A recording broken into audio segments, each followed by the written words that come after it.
இதை மட்டும் சாப்பிட்டு பாருங்க, சிக்கன் பிரியாணியே தோற்று போகும். அந்த மாதிரி எம்டி பிரியாணி செஞ்சிடலாமா? அதுக்கு ஒரு குக்கர் வச்சுருக்கேன். வானிலையில் ஒரு குக்கர் வச்சுட்டு அப்புறமா நம்ம எண்ணெய் இல்லை நெய் ஆட் பண்ணிக்கலாம். நம்ம எண்ணெய் எவ்வளோ தேவை சேர்க்குறோமோ நல்லாயிருக்கும் டேஸ்ட்டு. அது மாதிரி எண்ணெய் நான் ஒரு 5 ஸ்பூன் சேர்த்துருக்கேன். சேர்த்துட்டு கொஞ்சோண்டு தேங்காய் எண்ணெய் கூட ஆட் பண்ணிக்கோங்க. ஆட் பண்ணிவிட்டு கடுகு சேர்க்கணும். இப்போ கொஞ்சம் கடுகு சேர்த்துக்கலாங்க. சேர்த்து இது நல்லா பொரியணும். எண்ணெய் பிரிஞ்சு வரது பாருங்கள், அது மாதிரி பொரியணும். பொரிஞ்சதுக்கப்புறம் கொஞ்சமாக சீரகம் சேர்த்துக்கோங்க. இப்போ கருவேப்பிலை சேர்த்தாச்சு. சேர்த்ததுக்கப்புறம் நம்ம வெங்காயம், வெட்டி வச்ச வெங்காயம், பச்சை மிளகாய் இதெல்லாம் சேர்த்துக்கலாம். சேர்த்துட்டு பட்டை, கிராம்பு, சோம்பு இதெல்லாம் 5 இது சேர்த்துக்கலாங்க. சேர்த்ததுக்கப்புறமா இதை நல்லா ப்ரௌனிஷாக வரணும். இந்த மாதிரி ப்ரௌனிஷாக வரணும்.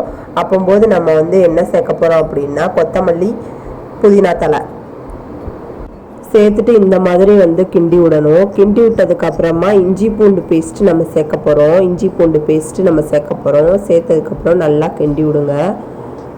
இந்த மாதிரி வந்துடும் நமக்கு. இப்போ 2 கட் பண்ணி வச்சா தக்காளியை சேர்த்துக்கலாம். 2 பெரிய தக்காளி நான் சேர்த்துருக்கேன்.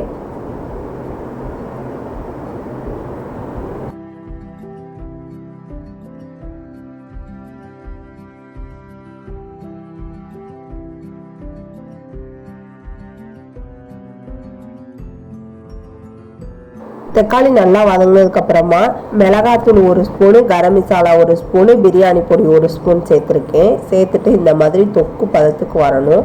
வந்ததுக்கப்புறமா நம்ம தண்ணி சேர்த்துக்கலாம். உப்பு இதோட சேர்க்கணும்னா சேர்த்துக்கலாம், இல்லைன்னா சாப்பாட்டுக்கு வைக்கும்போது நம்ம சேர்த்துக்கலாம். இப்போ 2 செம்பு நம்ம சேர்த்துருக்கோம் தண்ணி. இந்த மாதிரி சின்ன கிளாஸில் 2.5 கிளாஸ் நம்ம அரிசி சேர்த்துக்கலாங்க. சேர்த்துட்டு 3 விசில் விட போகிறோம் நம்ம.